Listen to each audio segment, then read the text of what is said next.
ভাইরে, শ্রীলঙ্কার সরকার পতনের পর সবাই ভেবেছিল দেশটা দেউলিয়া হয়ে যাবে। দেশের অর্থনৈতিক অবস্থা যাচ্ছেতাই হয়ে গিয়েছিল। অনেকে এটাও ভেবেছিল দিন শেষে দেশটা হয়তো ভারতের কোনো অঙ্গরাজ্যে পরিণত হবে। কিন্তু সব ভাবনাকে মধ্যমা আঙুল দেখিয়ে শ্রীলঙ্কা দেশটা ঘুরে দাঁড়াতে 1 বছরও সময় লাগেনি। স্বৈরাচার হাসিনার পতনের পর ভেবেছিলাম আমরাও ঘুরে দাঁড়াবো। আমাদের দেশটা এমন হবে যেখানে কোনো রাজনীতির সহিংসতা হবে না, কোনো দুর্নীতি হবে না কোনো চাঁদাবাজি। জনগণ তাদের মৌলিক চাহিদা পূরণ করতে পারবে, ফিরে পাবে তাদের ভোটের অধিকার। কিন্তু বর্তমানে দেশের পরিস্থিতি দেখে এটাই মনে হচ্ছে আমাদের সেই আশাতে 1 পা উঁচু করে হিসু করে দিছে দেশ পরিচালকরা।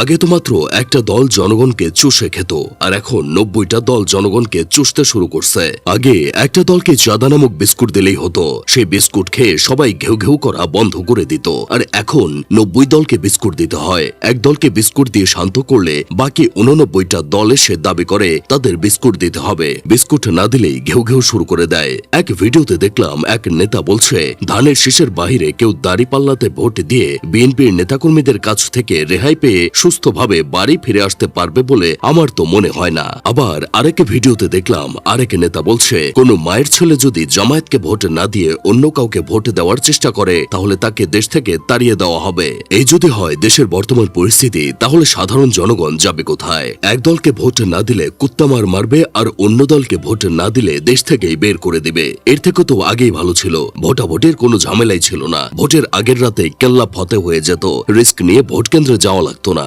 আরেক নেতাকে দেখলাম তার কর্মীদের বলছে নির্বাচনের আগে তোমরা দরকার পড়লে জনগণের ঠ্যাং ধরবা, তোমরা ঠ্যাং ধরবা একদিন, আর নির্বাচন হলে তোমাদের ঠ্যাং ধরবে ওরা 5 বছর। চিন্তা করে দেখেন একবার, এই যদি হয় একজন নেতার অবস্থা, তাহলে জনগণের যে আকাশ ভরা তারা টুট মারা সারা, এতে কোনো সন্দেহ নাই। আসলে মন মানসিকতায় ডায়রিয়া হলে মানুষের মুখ দিয়ে এমন কথা বের হয়। সুস্থ স্বাভাবিক মানুষদের মুখ থেকে তো এমন কথা বের হওয়া সম্ভব না। এইসব দেখে আমার বন্ধু কেরামত বলতেছে জাতির আব্বুর হাত থেকে বাঙালি কোনোদিনও মুক্তি পাবে না। আগে জাতির আব্বু ছিল বঙ্গবন্ধু শেখ মুজিবুর রহমান। ইতিহাসের মাইরে বাপ পাকিস্তান করে দিয়ে আমাদের শুধু শেখানো হয়েছে জাতির আব্বু শেখ মুজিবুর রহমান দেশের জন্য এই করেছে ওই করেছে। এখন জাতির আব্বু হবে জিয়াউর রহমান। এজন্যই তাদের নেতাকর্মীরা বলে দেশের প্রথম মহিলা মুক্তিযোদ্ধা হলো ম্যাডাম খালেদা জিয়া, আর শিশু মুক্তিযোদ্ধা হলেন তারেক রহমান ও আরাফাত রহমান কোকো।